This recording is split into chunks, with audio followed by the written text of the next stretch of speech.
more records. Yeah, I gotta get money fast. Team. Same team, I'm Yes, sir. never dull, this electric. What up? Wanna put the Ricks on my toes. Me and bro, that's the give and go. Here Stay we 100 go. and zone and Welcome zone. back, Keep 'em welcome coming. back. I know. I won't flood my wrist, no, I'm not dumb like that. I just wanna get From Ballin' Buds. And so you know him, don't you? Canteen? Clubber D. Clubber D, baby. So let me see. I got a little song for him. Let me see. He may not like it, but let's go. Let's go. You know him. You love him. He's the one and only. Some people call him the Roof Clubber. D. You know, I feel like, you know, this was like Nitro back in like 1999. I was about to come out with another year with that. You know what I'm saying? Oh, I'm not yeah. came down with Sting from the Raptor. That's the perfect intro music. Flo, you are the man. Yeah. That's Shout out to my boy man Clubber Cantino there. I see you. D. What's going on, bro? What's good? What's good, man? What's Hey up, man, I'm living, man. Omar, I'm here for Omar, but he got to talk to my publicist because I don't really usually do weekdays, so Oh, build me okay. some bread. So that we'll talk about that another Oh, day. okay. But I'm here. I'm loving it. I appreciate it. Thank your publicist for us. Yeah, I'm talk to her. It's someone's Okay. We someone's appreciate baby it. mama, but that's another story. Oh, hey. Hey, so we got a full crew today, though, because, you know, we got, you know, who, well, I don't know. Some of you love him, some of you hate him. But, That was, hey, your little brother, man. Your hey, little brother. little brother. Hey, so you what? can your little brother, man. Yeah, I was going to give him this song. Oh, hold on. This was going to be Jake's song. Oh man, Don't do it like disrespect. that. But he had to go on and change his name. Give him a break, bro. Oh man, but Jake is here, baby. Let me introduce him properly, Jake. So let me see. Here we go. You know him, you love him. You might not like him, but you have to respect him for his takes. The one, the only. Hot Take Jake.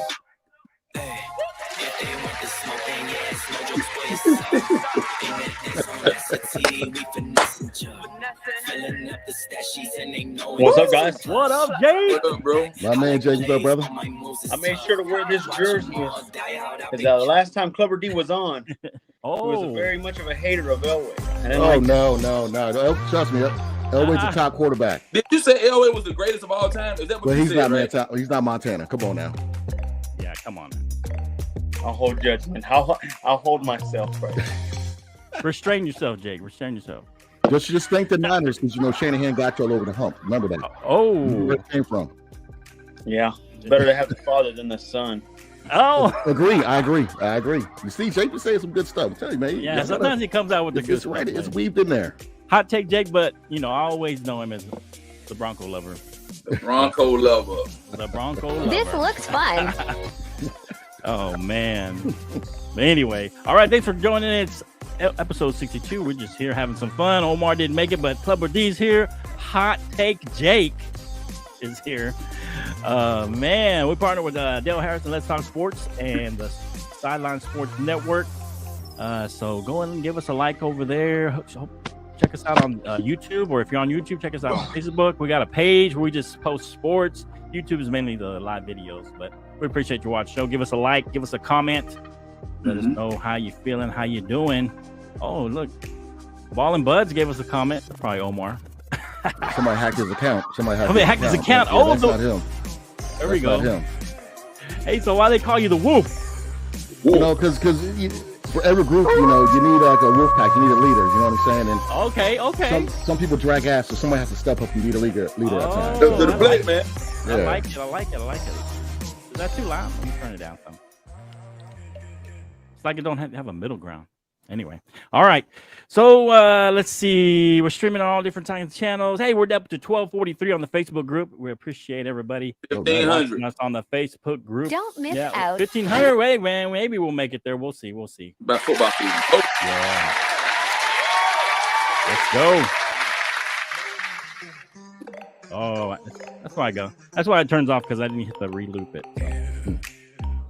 All right. Hang on. down real quick. All right, so here we go. Third annual Fantasy Football League. You gonna join this one? I know you do some fantasy football, don't you, Clubber D? How many people you guys got in the league? We got 18, but we only got. Good. No, we don't want to be in. I don't do anything over 12. I'm sorry. I mean, oh, come on. We're gonna have 3 divisions. I'm not gonna have somebody like JJ Stokes starting a wide receiver. You know what I'm saying? Like what's going? Come on. I'm gonna have Ashley Lee as the number 1 receiver. I can't have that. You know come what I'm saying? on. It's a challenge. Yeah, it's a challenge. You know what? Is it for free or is it just like for S and giggles? Well, we were gonna do it for free. But then we decided everybody, Omar talked me into doing a pay one. So it's $30. Top players is $300. So if we get everybody in. I did a league one time for fun with some of my friends. It was like a $50 winner take all, and it was basically you let the computer pick your players. Nobody picked anything. Oh, I like that. Yeah, so I like that. Woo! Think we should do it that way? Yeah, let's do that. I mean, if you know what? I don't know. I always miss the draft anyway, so let's do computer. Oh, yeah, you like that, Kenty. You never make the draft. I like that. You do that anyway every year. Every year, so you might as well do the computer. So you don't care. Yeah, let's do the computer. Oh man, I don't know. We'll think about it. We'll see. It's not even paid or not now. Right now it's for free. I haven't figured out the pay thing. I got a little glitch in there, but we may end up doing it just for fun. If you guys really need somebody, I'll jump in it. Okay, yeah, just jump in. We might just do it for fun. We'll see what happens. All right. So, but watch that on the Facebook group. I posted it over there. But man, before we go into we're going to talk a little UFC and boxing. We got the expert here, Clubber D. He's our resident expert on UFC, all things fighting. That's right. I saw two bums fighting the other day. I gave the other bum $1 for winning. You know what I'm saying? I love any type of combat sport. You know what I mean? Let's go. Let's go.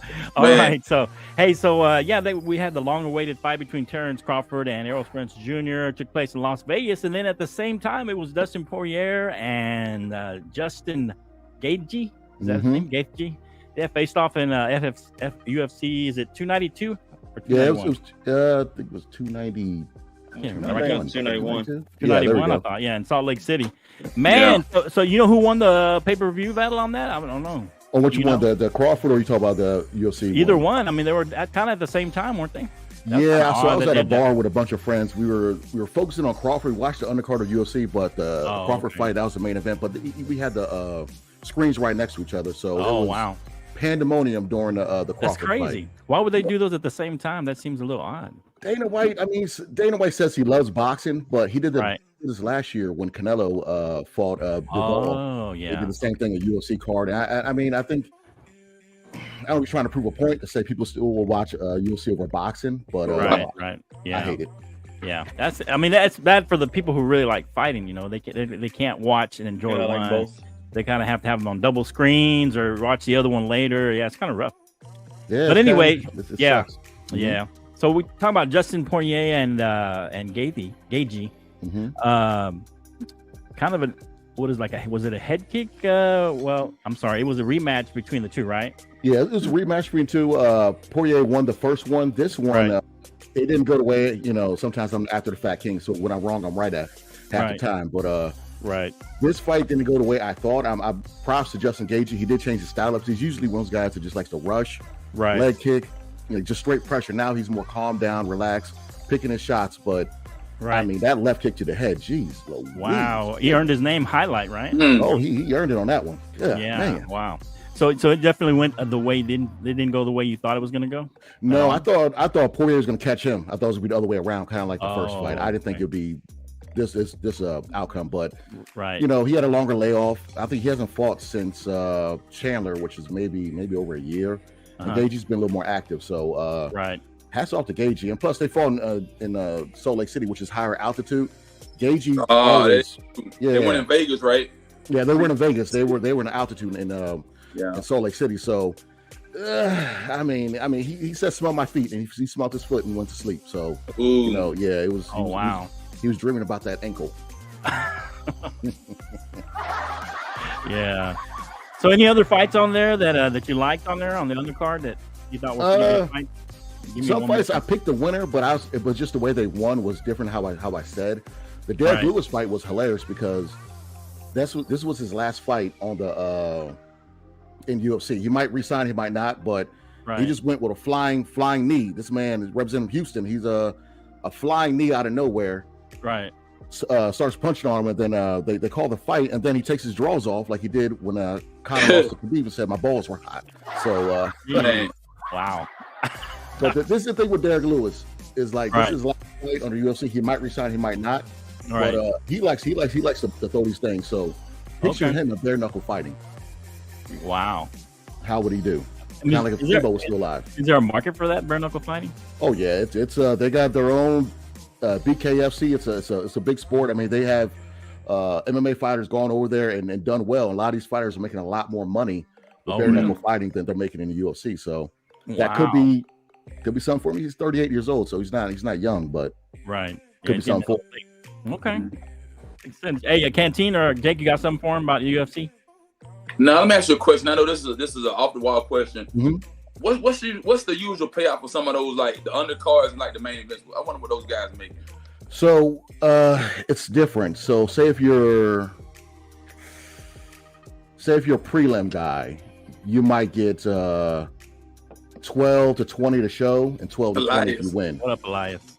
Yeah. So what up, Elias? Really? Yeah. 12 to 20 to show, that's pretty good money. It is, but like say if you get 12,000 and you win, you get another 12,000. So that's 24,000 just for that fight. You got to pay your cornerman, you got to pay your camp, you got to pay all these other things. Wow. And these are independent contractors, so they don't have insurance. So you figure some of those undercards kind of, they use like maybe their dad or some coach that kind of didn't really need much or get much pay. Yeah, I mean, some of those undercards, they can't really pay much. So and they get not my thing over. Oh, they also get some money from some sponsors. That's the problem with some of the fighters. They're not happy with all the sponsors they have. Like they wear the Rock shoes out to the cage. That was a big deal with Under Armour and UFC, but the fighters get no money from that. Wow. So it's if you're not a high level or like a mid card or a like upper mid card or co-main event type person, you're not really making more money. So you go bare knuckle fighting or Bellator or somewhere where you can get your own sponsors and you can make 40, 50, 60 a fight. So wow, it's but UFC's the biggest conglomerate, Right. So Okay. It's one of those things. Yeah. Go ahead, Jake. Let me say this with Justin winning, because I'm starting to get into UFC a lot more too. Mm-hmm. With Justin winning, do you see a third fight, or do you see him now moving on? He wrote his wrongs. Well, what would you see next for Justin? Do you see them fighting a third time now? Or do you see him moving on already now? Now it's time to. I got rid of this guy. Let's move on. Let's get to the next dude. And it's options for Justin. That's a good question, Jake. See, that's my man Jake be having them good ones. Y'all get up my man Jake, man. That's my guy. Hey, sometimes the clock is right 2 or 3 times. Yeah. Dead clock. Come on now. I don't know, man. But no, it's funny you say that because Conor's supposed to fight Chandler. Conor said something about Justin, tweeted about him, so they're going back and forth. So that's a possibility. Okay. But Conor needs to start taking his testing for steroids, so we all know he's on them. Right. We can fight. Justin can wait and try and rematch, fight Islam at 155 after his fight with Oliveira, the rematch in Abu Dhabi. I think that's in December or October. Oh, okay. He can wait for the winner of that, or they can make more money for a third fight against Poirier. So he has options. It could be Conor, it could be Islam, the winner of the Islam and Oliveira, or it could be another fight with Dustin.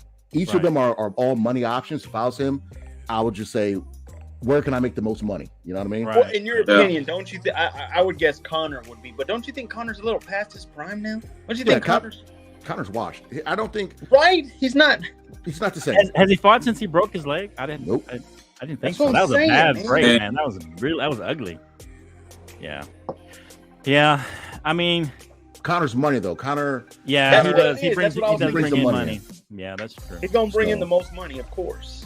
Yeah, I'll tell you, like I said, the last thing with Omar, we were down in Florida when Conor fought Mayweather, and we were our group were yelling USA in a bar in America, where everybody was thinking they're Irish. All these hillbillies that where we are were like, oh yeah, go Conor. I'm like, damn.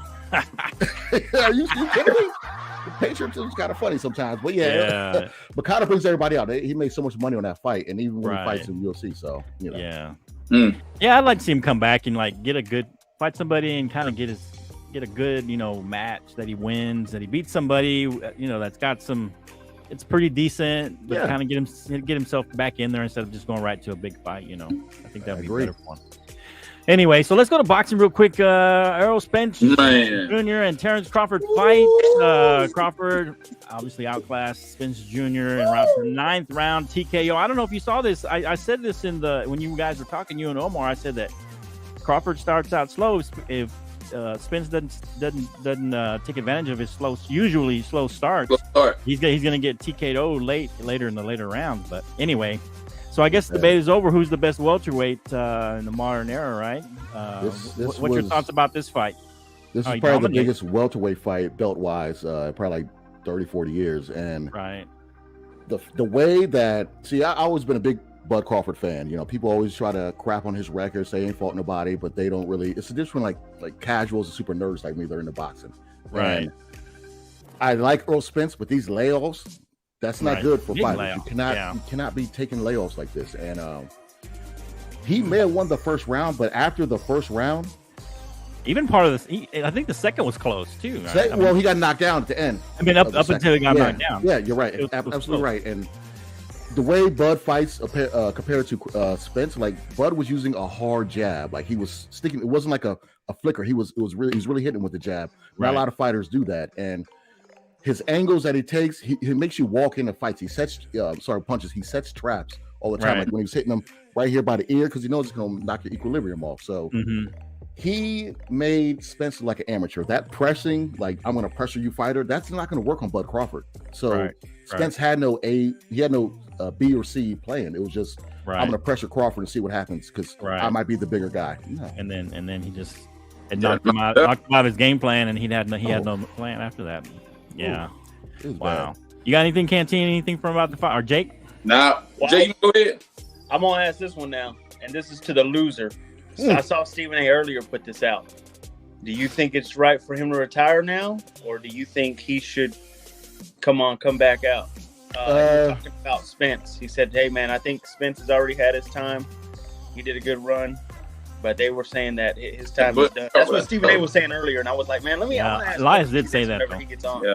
You see, Stephen A., I mean, I like the fact that ESPN's talking about boxing, what they should do a lot more, but you got to understand, Bud is 35, Spence is 33. Spence is still in his prime. The problem with Spence is that he's killing his body like Devin Haney at 135 to make 147. Right. He should have moved up years ago. Yeah, a long time ago. To 154, but he's good friends with the Charlo twins. That's in his camp, and Jamel is at 154. So Spence, he's going to come back at a higher weight. So he should come. Okay. Yeah, he should come back. This is a good question. Elias said, they said the dehydration affects Spence. What do y'all feel? What do you think about that? These catch weights and all this. I mean, they have these dehydration clauses. You're right about that. See, Jake is on it. Jake is on it. That's why I don't like boxing. So there is no rehydration clause in this fight because WBA, Spence has that belt, and they usually invoke that 10-pound over rehydration clause. He had that belt coming in. It's just that Spence making 147 kills him. Like he had to hire a dietitian. He had to move out of Dallas and go to Vegas to train hard because Spence he likes to party, so that they use that day parties right when the start of his camp. So they had to move him to Vegas to get him to train. And the thing is that he cannot. 147 is just hard for him to make. He's too. It drains him. It drains him. So he may have been actually dehydrated then. His last few fights have been like that. You know, he looked pretty emancipated or whatever the word I'm looking for. Right. Not emancipated. You got anything else, Jake? I was going to ask him another question if you hadn't. No. Those were my two biggest questions with Clubber D. So Clubber D, what do you think? What's the next big fight coming out there? You think the next big fight? Please do not say Jake. Down the horizon here that's probably going to happen. I would say popularity-wise, would be casual fans Jake Paul, but he didn't do that great at numbers against Spider Silva. Okay. We got Usyk fighting Du Bois is mandatory. Well, Jake Paul's fighting Nate Diaz this weekend. Yeah, but Diaz is gonna get washed. He's not gonna. I don't see Diaz doing anything to. In 2016 anymore, man. Yeah, and he doesn't even really have. He doesn't have puncher power. He's more of a pressure fighter. It doesn't work in boxing. What do the boxing fans think about this kind of crossover of Jake fighting these other guys, these wash guys? They really look at that as boxing? It's just kind of entertainment. The boxing fans kind of like it. It's Okay. the MMA fans that don't like it because okay. Jake is taking out all of these legends in the game on the MMA world, but Right. Whoever Shakur next big fight. I'll get to that one. Okay. Yeah. But Talk about it when you're done. Go ahead. MMA fighters aren't happy that he's fighting like older guys that are kind of past their prime. Nate's Right. like what 38, 39. Woodley Yeah. was 40. Right. Spider Silver was 46. So you know, fight somebody younger. Right. But as far as Shakur Stevenson, he's in a tough spot right now. So he wants to fight Devin Haney at 135. Devin Haney's moving up to fight Regis Prograis at 140. He's leaving 135, but Devin Haney's trying to delay releasing his belt so people can fight for his belt. So Right. Shakur, this is my guess with Shakur, is that he'll probably fight Lomachenko for a belt at 135.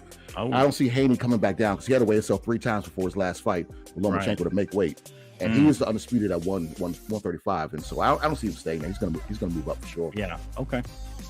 And real quick, like Omar put this out. Man, the guy was working, man. What's that dude? What about Canelo? I thought he was at work. Now he's over here commenting. What's up with that? Supposed to be working. He's lying. He's over talking to that security girl. He's gonna pay my publicist for all this. God dang it! I tell you. Right. Taking time away from Clubber D, man. Charlo against Canelo. I love this fight. Even though Charlo hasn't fought in about a year, he's supposed to fight Akasa Zhu's son, Tim Zhu. He's been ducking at that fade, but he's undisputed at 154. He's moving up to 160 to fight Canelo. I honestly think Charlo can beat him. I honestly think he's the better of the twins. If you saw in the Bud fight just past weekend, when Bud went over to the ropes and jumped on the ropes like he's about to do an elbow drop like he's Macho Man Randy Savage, he was talking to Charlo, saying, I'm taking you next, because they don't like each other. He said he's moving up to fight him next. So I honestly think Canelo coming off a long break and then fighting a bum and John Ryder, Charlo can give him some fits. He can give him some fits. I'm really worried about, I really need to see what's the rehydration, because Canelo likes to drown these dudes and put rehydration clauses on them like they did Ryan Garcia. Tank did that to him. You know, Canelo likes to do these little tricks of the trade with these fighters. So, but I'm gonna, for that fight as of right now, I'm Charlo. I'm Team Charlo. Team Charlo. Okay. Texas, stand up. Let's go. Yeah. All right. Thanks, Clubber D. We appreciate your expertise. Hey, anytime. Hey, I'm about to Hulk Hogan this shirt. Woo! I was about to do it. I was about Do to it, baby. Let's go. I'll say that for my OnlyFans. Yeah, say goodbye, guys. Appreciate you guys, man. Thank you, Clubber D. A All lot right, of bro. knowledge. Hey, I appreciate y'all, man. Thanks a lot, man. Appreciate you guys. Man, good show. Thanks, Hey, Jake. we're going next Jake. Monday, right? Hey, Clubber D, you're the man. Appreciate Yeah, you. appreciate y'all having me. Thanks a lot, man. And God bless you, man. Hey, appreciate you guys, man. Good takes, man. Good I'll takes. take Jake. Let's go, Hey, man. We y'all out. be safe out there. My man Jake. Y'all gotta listen to my man Jake. He was more like warm take Jake today. Love y'all, my brothers. All right, man. Y'all take care. Y'all be safe, man. Thank you, All man. right, fellas, y'all be good, man. Yes, I sir. need one of those signs, Ken. Ken, I need a copy of that. Get him a sign. Get him a I sign, need one man. of those signs. Get him a sign. I need one in my. I'll send you the money. Let me know. I'll get you one, bro. Let me know. Woo.